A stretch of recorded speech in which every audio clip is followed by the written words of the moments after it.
Thank you all for coming today. It's great. We're really lucky to have Nate Blecharczyk from Airbnb, who's going to really just help us kind of understand the entrepreneurial journey and really kind of the story of sort of how Airbnb started with 3 guys and a couple of empty beds and really became kind of this, large company today. I thought it'd be fun, Nate, if you could start, just kind of help us understand the full scope of sort of where Airbnb is today as a company. Yeah, sure. So the scale is ever growing, but the latest figures are that we have 600,000 properties around the world. The majority of these properties are people renting their primary homes. Sometimes they're renting an extra bedroom. Sometimes they're renting the entire place. Every single night we have over 150,000 guests staying in other people's homes. And we're in about 192 countries, so we're pretty much everywhere. And we're the leader of this model. That's great. And how does this compare against like actual hotel chains? Well, it depends how you look at it. So if you look at it by number of rooms, it's starting to get comparable. I think some of the largest chains have about 600, 700,000 rooms. But of course, our occupancy is actually much lower. So in terms of number of guests per night, we have quite a ways to go. Got it. That's still amazing to think it's almost as big as the largest number of hotel chains. I'll bet you never imagined this kind of company and scale and scope when you first started. Can you tell us a little bit about when you first started Airbnb and what you guys were even thinking about? Yeah, it's certainly modest beginnings. So what happened was, I'm originally from Boston, and I moved out here to work at another startup company. And when I came out here, kind of spur of the moment, I needed a place to live. And through Craigslist, I found Joe Gebbia, who's one of our co-founders. So we were roommates long before there was a company. And we lived together for about 5 or so months, and then the rent on our apartment was increased. And I decided to move out, as did another roommate. And that's when Brian Chesky, our other co-founder, decided to move in. Now, Joe and Brian knew each other from RISD. So Brian came out from LA, moved in. He quit his job to do so. Upon arrival, though, he realized how much the rent was. And the fact that he no longer had a job, and now the two of them didn't have enough money to pay the rent, yet they wanted to stay in this apartment. And so this is really when the story begins. They decided to rent out the extra bedroom in the apartment. There was no bed in that bedroom, but Joe had some air beds. He set them up. Instead of calling it a bed and breakfast, they called it an air bed and breakfast. And they did this specifically for a design conference that was coming to town, IDSA. A really big international design conference. They saw that all the hotels were sold out for this event. They got the idea that maybe they could make some extra money this one weekend.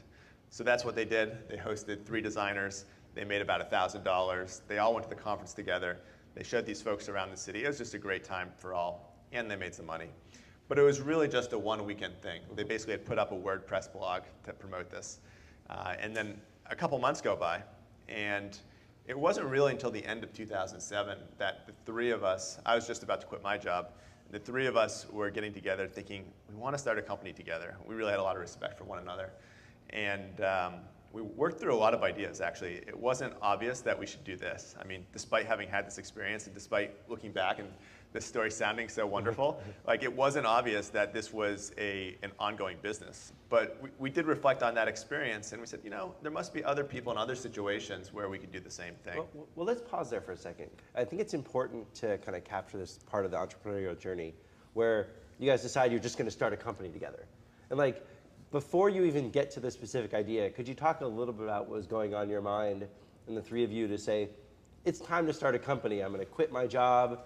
They might have been in or out of work, and what you were hoping to do.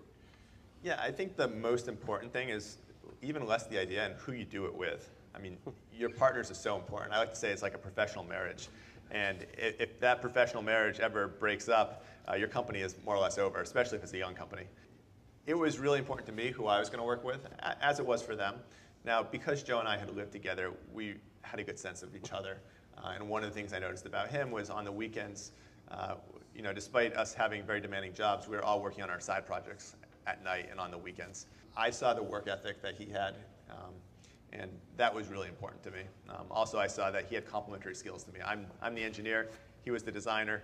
We said, wow, if you put these 2 things together, we could do a lot. So that was kind of the thesis for us working together. But it was very unclear what we should work on, and we worked through a number of ideas before we were convinced that maybe this one was worth pursuing. And what were some of your favorite rejected ideas pre-Airbnb? So we focused a lot on a roommate finding service for a while. There was something else now that I can't even remember. But these were ideas that we worked through for literally 1 or 2 weeks at a time and then rejected.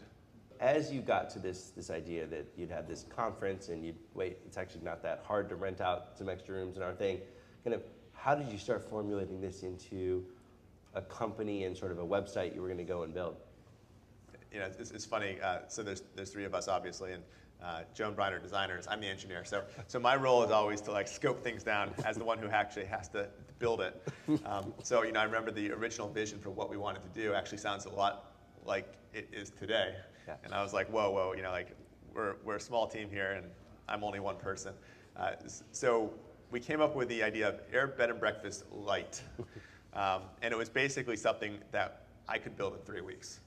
So it was really scoped down. It was really just a classified site with a bunch of events and people putting up profiles in association with those events, and then you would make a phone call if you were interested. No e-commerce, no reviews or anything. So that's something we built in 3 weeks and launched. It didn't go that far, really. I mean, we launched it at South by Southwest, but we learned a lot through that experience, and it was from there that our vision expanded. So the original vision that we started out on was basically, let's recreate this thing we just did, but on a repeatable basis. And so it was really extra bedrooms for conferences. And we thought conferences were important to build trust. Like, who would let someone else into their home unless they understood why? We thought the conference was a good excuse why people would recognize that. What it evolved into a few months later, after we struggled after South by Southwest, was why don't we make it just as easy to book someone's home as a hotel? It no longer has to be about events or conferences. I mean, if it is, that's fine. But regardless of your reason, if you're going to London, you can now search, find something, and book it. And book it means pay through the website and get a confirmed itinerary. That was our new, bigger vision after a few months in. But it's not necessarily where we started. As you were sort of evolving that vision, how did you go out and sort of really create the supply and even the demand, right? Because to build a marketplace is a very hard matching of supply and demand. And so what kinds of things were you trying to do in order to build those up? So this new vision that we had to basically replicate the booking process for a hotel, but for people's homes, that was a bigger vision. It was more work. At this time, it took 3 months to build, and we basically started over to do that. So that was our first real launch, I would say, and that's what you see today is the evolution of that. So we launched it in August of 2008. We launched it at the Democratic National Convention. Again, a big event where we knew there was going to be a shortage of housing and a demand for alternatives. We launched a couple weeks before the event. We were actually able to get 800 properties onto our site. Oh, wow. There turns out we're a lot of locals who are looking to get out of town. They recognized that this was an opportunity to make some extra money. So we didn't have to convince people of this idea. People were already thinking, how do I cash in on this? So we basically rode this wave that was happening. We didn't try to create the wave, which I think is actually a really important thing when you're starting. So you had this great wave. You went into the Democratic National Convention that was in Denver. Is that right? That's right. Yeah. Kind of what happens next? Because you kind of have this big bang. You've launched. You're live. You're 3 months of hard work. You're finally getting to see it. Now what? Right. There's a big bang and then there's silence. It was a very successful launch in the sense that we got 800 properties. Actually, I'd say a couple hundred people stayed using the product, so we made a little bit of money. We were on the news, CNN International, doing a video interview explaining what our company was about. I mean, it's really exciting way to launch your company. But a week later, we were no longer relevant to anybody. And that begins a period of about 3 or 4 months that despite really working hard on the product, none of our numbers were increasing. It didn't seem to matter. And it was a very discouraging time, to be honest. Yeah. And this lasted until about January 2009 when we entered Y Combinator. How did you balance the work? Because I'm sure that all of you were working very, very hard during all these periods. Oh, certainly. I mean, there was plenty to do. So by no means was it just me building stuff. We've had a beautifully designed site from the beginning, and that's because 2 of the 3 founders are designers. So a lot of effort went into creating those designs for sure, and thinking through what the user experience should be. It's not as simple as drawing a mock-up, but there's a lot of thought that goes in behind what that should be like, and a lot of time is spent with a customer watching them use it and collecting feedback. But there's other components to the business too. Customer support, for example. Joe handled that for a long time, just on his cell phone. Brian, in the early days, was writing checks, like handwriting checks, and we'd putting them in the mail. I mean, that's how people got paid for Wow. many months. Learning about the market, trying to make investor decks, pitching investors. These were all things that Joe or Brian were doing. Got it. Well, look, and I think a lot of people have talked about at the beginning doing the scalable things in unscalable ways. Is that something that you guys have kind of really, thought through even as you've grown the company? Yeah, I mean, I think part of being an entrepreneur is being a Swiss Army knife, right? I mean, you have to do whatever it takes, and you have to be really versatile and agile. Roll up your sleeves and get it done. That's particularly relevant in the beginning. And you just have to move fast too. And sometimes moving fast is to not automate it. And you also learn the most when you're doing it yourself, and that's when you have these great ideas. So as you started to mention Y Combinator, and you kind of said like that became a big milestone for the company, a lot of people talk about that as one of the great sort of accelerators to really go and join kind of in an early startup. Can you talk a little about how the experience was for you guys back in 2009? Yeah, I think it's interesting. So we had obviously at this point been working on it for about a year now. And so what happened during Y Combinator that suddenly made us successful? And prior to that, we had been working really hard on this, but we weren't completely focused, to be honest. I was doing a little freelance on the side. Joe had another project he was working on. So there were some other things going on in our lives. I was actually, for part of this time, based in Boston. They were still here in San Francisco. In retrospect, companies aren't successful unless you put 110% in. And at the end of 2008, we said to ourselves, having gone 1 year without jobs, not having raised any money, and basically not knowing how to grow our business, we're on the verge of quitting. And we said, before we can quit, we have to give it 110%. So when we give up, we know that we at least gave it our best. But we wanted to set a deadline, right? We didn't want this to keep going on endlessly. And so Y Combinator was a way to do that. It's only a 13-week program. And we said, for 13 weeks, we're going to be completely focused. And at the end of the 13 weeks, we'll then ask that question, should we stop now? Now, luckily, we never had to have that conversation. I think what Y Combinator did for us was it got us incredibly focused and regimented. So I came back from Boston to San Francisco. I moved in with the guys, so the three of us were living together. We were on the same schedule. We'd wake up at 8 a.m. We'd go to bed at midnight. We'd cook meals together. We'd go to the gym. But otherwise, we were working 14 hours a day or so. And we do that 6 or 7 days a week. There's nothing else in our lives. Significant others were put on hold, everything. And that kind of pure focus is really powerful. And that combined along with some advice that we really took to heart is what started to propel our company. That's great. What were some of those key advice points that you really took to heart from Y Combinator? The most important was to meet our users and being encouraged to go to New York, which is where at the time we had the most users. And the most users really means like 20 or 30. It was really modest numbers. Yeah. And it wasn't, it sounds obvious to meet your users, right? But it wasn't obvious that we should go to New York to do that. We didn't have any money. So buying plane tickets for 3 people and doing that 3 or 4 times over wasn't obvious to us. But Paul Graham encouraged us to do that. And he also encouraged us to, it's better to have 100 users that love you than 1,000 users that like you.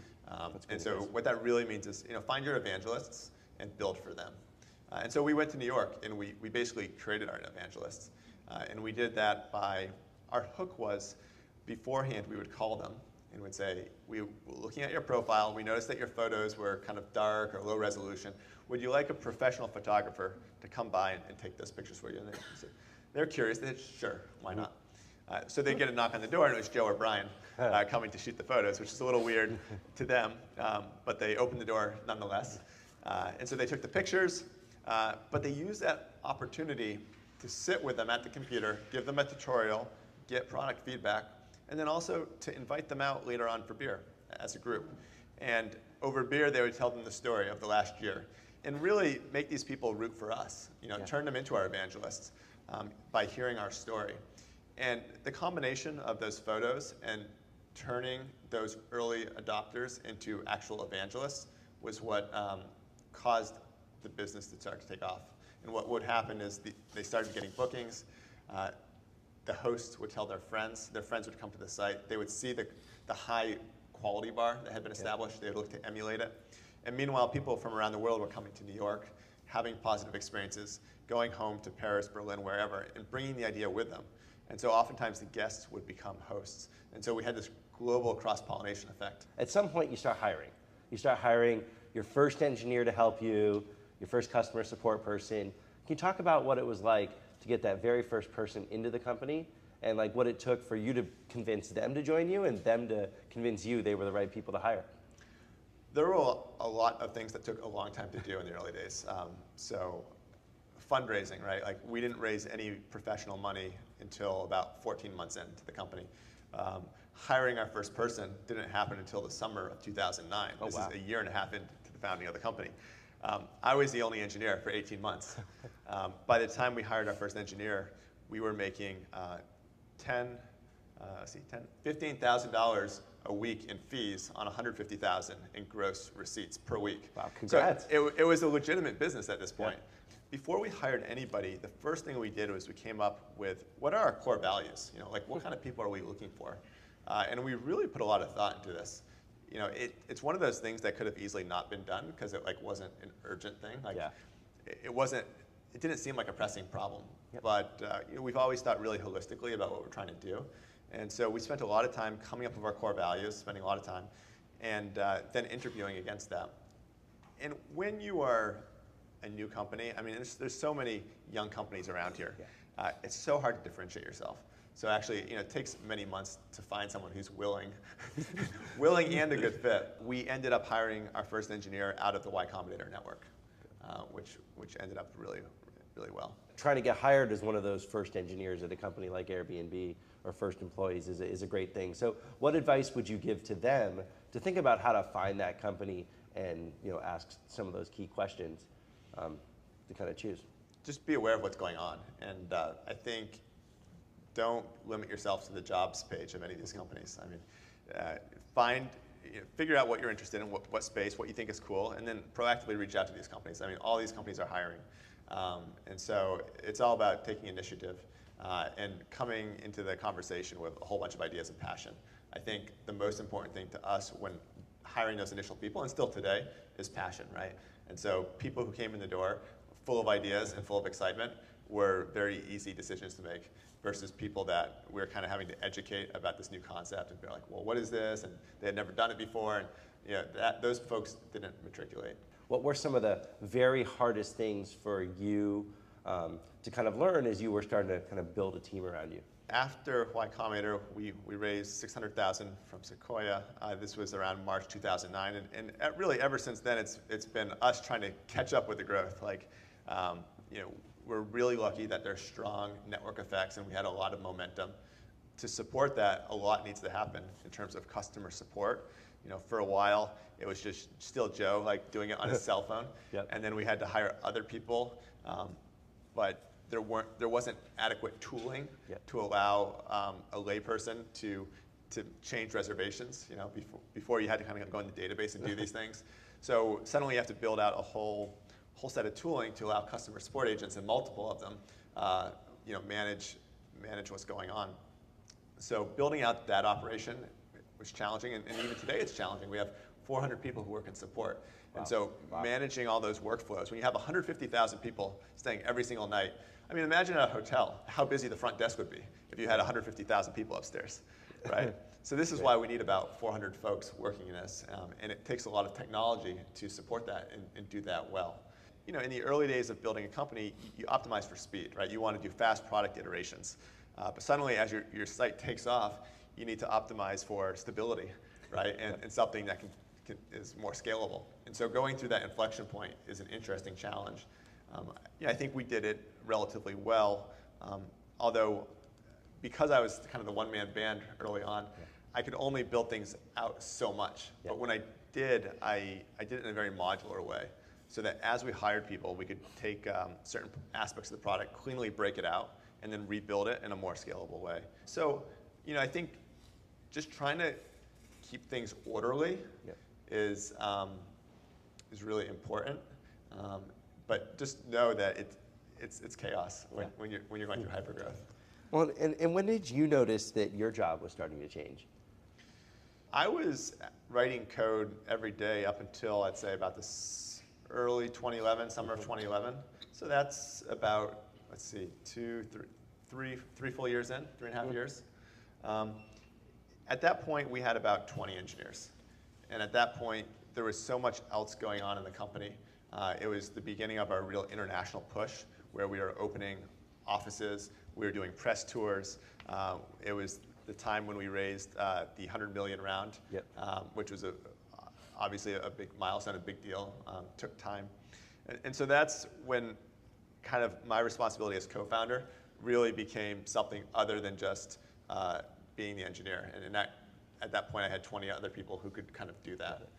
And today, I'm co-founder and CTO, but really it is co-founder that describes what I do. I travel a lot for business. Do talks like this.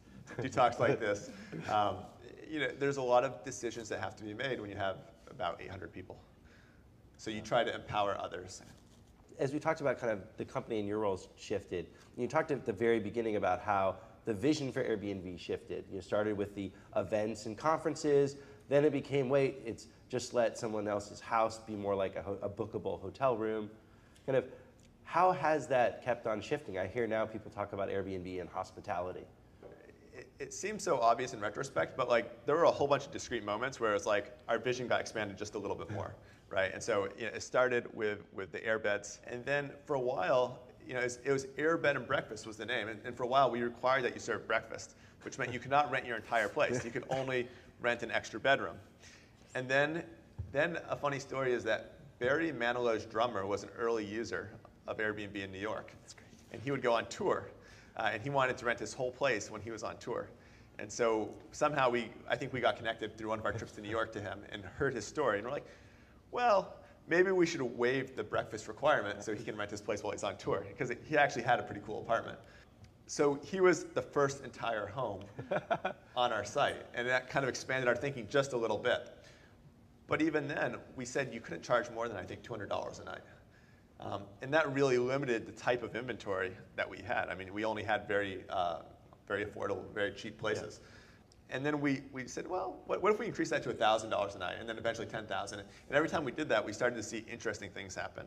We got some luxury properties. I remember, I think there was like when we went to $10,000 a night, there was some village in Europe or something that put themselves up for $10,000 a night. So like there's these really interesting things that started to happen as you started to remove the restrictions from the marketplace. And we started to see the tree houses and the boats, and we started to create explicit categories so that people could kind of explore these different directions.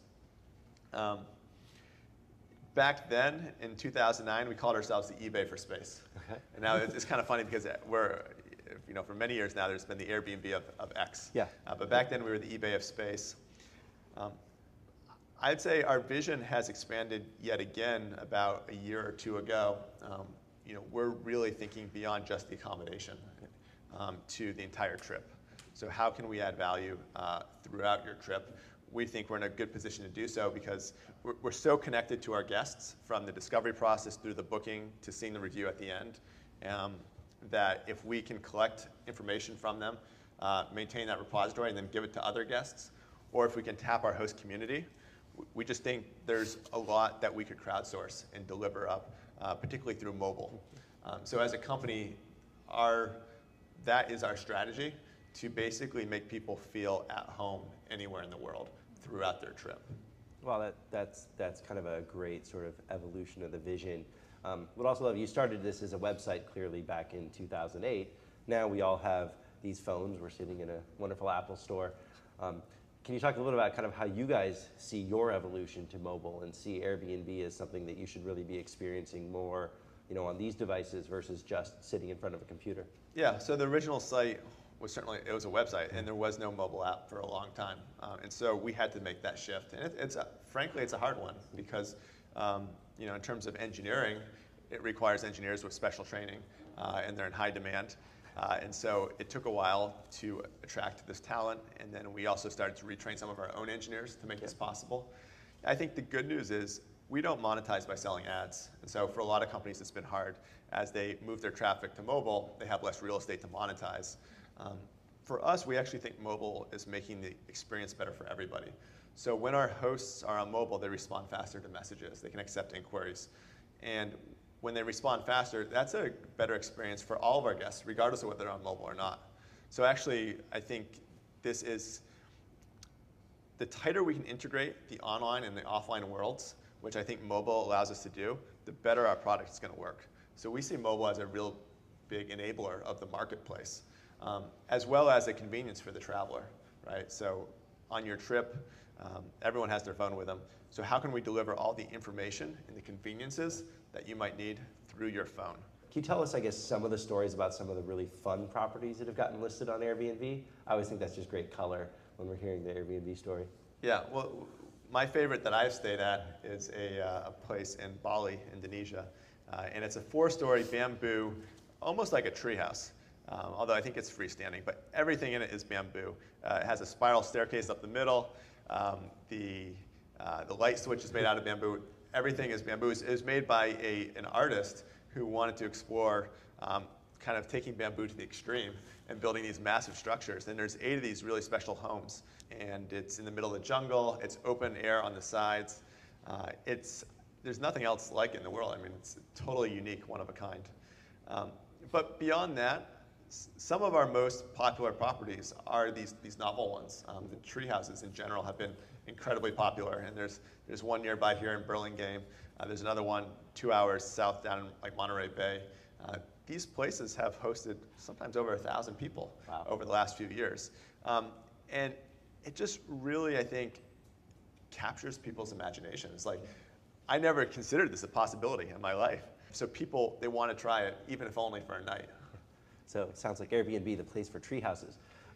Yeah, well, other examples too, castles. We have 600 castles across Europe.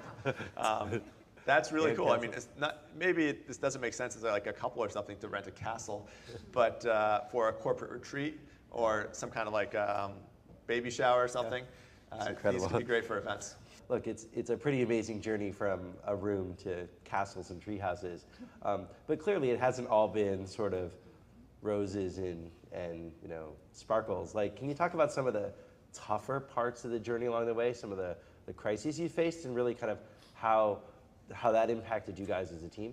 I mean, there's certainly been lots of things. Yeah. And the generalization I would make is, when you're being really successful,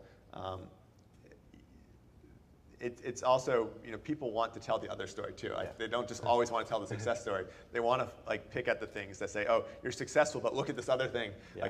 How dare they be successful when something else is going on? And make it look like you are trying to ignore this other thing that's happening, which is not the case. Some of the challenges we've had is certainly, this is all built on trust, right? And with 150,000 people staying per night, we have done a remarkable job of upholding the trust. But at the same time, at that scale, once in a while, things do happen. Yeah. But whenever something happens, it always ends up in the headlines. And that's something that we have to respond to. And it's something that we're always responding to. But it becomes a little bit of a kind of a crisis, right, that you have to manage and respond to in a public way, as well as some of the regulatory challenges that are very well known here in San Francisco. But this is something that we're in 40,000 different cities. So we're having conversations in dozens of cities simultaneously, trying to make progress on an issue in an environment where progress takes place over the span of years. It's not like a startup where you're iterating every week and coming out with new ideas and making progress. It's politics moves slowly, and that has been challenging to navigate. Although, again, I think we have a lot of things that we can contribute. I think one of the things we've realized is that you have to go out there proactively and tell your story. You have to get out in front of it and say, listen, we acknowledge these issues. We have a whole bunch of ideas that we'd like to offer up, but let's start a conversation and bring everybody to the table, as opposed to having it be polarized, where you have one side kind of throwing you under the bus, and you're there trying to respond to that. So kind of, the last question, and then we'll open it up to the audience for a couple, sort of, you've had this incredible journey. You've started with a couple guys renting out a room to, now being the center of the shared economy and collaborative consumption and defining the future of hospitality. What's kind of the best advice you give to the next entrepreneurs who are have these great ideas and are passionate and want to try to follow in your footsteps? It's certainly one step at a time. Like, we didn't start this thinking we'd do any of these things. And frankly, sometimes I'm surprised at how far we've come, right? I don't often take time to reflect on what we've done. It's just every day I'm super focused at the task at hand. And it's kind of like hiking up a mountain, right? You kind of look at one step in front of the other, and then every once in a while you turn around and you realize kind of how far you've come. So I would just say you have to stay focused and you have to pace yourself. And I think that's what we learned in the early days, was that it wasn't until we focused 110% that we really started to make progress. And it always takes a while. So I see so many people quit after 6-9 months because they thought they would be successful sooner. So you really have to budget for a lot more than that. I think people forget, like, Airbnb started, as Nate said, in 2008 at the beginning, and it wasn't until 2009 that it really got going. So, and that's still relatively short compared to, other stories, like, years and years more years, yeah. And so really just being patient. So I'd like to take a minute and say thanks to Nate for a great talk today, and then we're going to open it up for some audience questions if people have any questions. Oh, hi. How to improve the communication effective? Because I've realized some of the hosts, they are very response so slowly because I'm booking booking the rooms So I think right what now, you're saying is that how do we uphold that the hosts are really responsive to the messages and maintain the quality of interaction? It's a challenge, right? We have 600,000 hosts. These are people. We don't obviously control them. It's through the marketplace that we try to make sure that the best people, the people who are most responsive and provide the best experiences are the ones that rise to the top. And those who are less responsive, we try to create a feedback loop so that they can see that they're being less responsive, be kind of encouraged to improve that. But if they don't, ultimately they become lower in search results and ultimately removed from the marketplace. So by setting up an incentive system, that's how we kind of actively manage the marketplace. But it's a real challenge. It's not like a hotel where you can pass down the memorandum and say, this is how we're going to operate tomorrow. That's a great question. Question here in the back. What would be some of the sort of key learnings and experiences that you would pass on, that you took out of your engagement and experience with your various venture capital partners as you went through the fundraising rounds? So key learnings around fundraising. Key learnings out of the approach, preparation, just things that stand out that would be worthwhile passing on to others considering the process. Yeah. So when we've raised money, it's always been a very deliberate process. Except for maybe the first year where we failed to raise money, but maybe that also reinforces the lesson. So we're fortunate enough that when we have raised money, we've always been in a position of strength after that first year. And we've thought to ourselves, ever since basically raising money from Sequoia, we realized, let's limit ourselves to only the best investors out there. Because investors are a long-term member of your company, and they have certain rights. And so just like I said, put a lot of thought into who your co-founders are, I would say put a lot of thought into who your investors are. We've looked for investors that can offer what's called a value add. So guys that have operational experience that would take the time to meet with us every week or every 2 weeks for breakfast. And we could tell them, here's what we're going through. And them having been entrepreneurs at one point or another could offer feedback, not in a controlling way, but just in a very helpful way. When you start a process, you run it like a process, right? So you kind of figure out who are the people you want to talk to, and you kind of do everything in sync. You have to kind of answer the question, why now, right? You have to create a little bit of urgency around it. So what that urgency is can vary depending on the circumstance. All the stuff that you read in the business books, you have to have a big vision. It has to be a big market. There's this funny story. In the early days in 2008, we pitched an investor, and there was a slide on the business model, and it said we were going to make $200 million in the first 3 years. And I did some mental math, and I said, there's no way we're going to make $200 million. We'd have to do 30,000 transactions a day, bookings. There's no way that's realistic in 3 years. So I said, why don't we make the $200 million $20 million? That will at least be realistic, and that they won't think we're crazy. And so the next day when he showed the slide, Brian had changed it to $2 billion. And I said, Brian, why did you do that? And he had talked to one of our advisors who said that investors don't want M's, they want B's, baby. You know what? And that's true. Investors want big markets. They want the billion-dollar opportunity. Unfortunately, we hadn't painted the picture of how we were going to get to that billion-dollar opportunity. But I still think it's a good lesson. Well, look, this has been a great talk tonight. As proud investors in Airbnb, I can only say, like, I'd echo a lot of what Nate said. Having a really big vision, having the focus to just take it step by step and be incredibly deliberate about it, being deliberate about everything you do, whether it's customer service or fundraising or hiring. So I think now is a great time to give a big round of applause and thank you to Nate for such a great talk today. Thanks for coming this morning.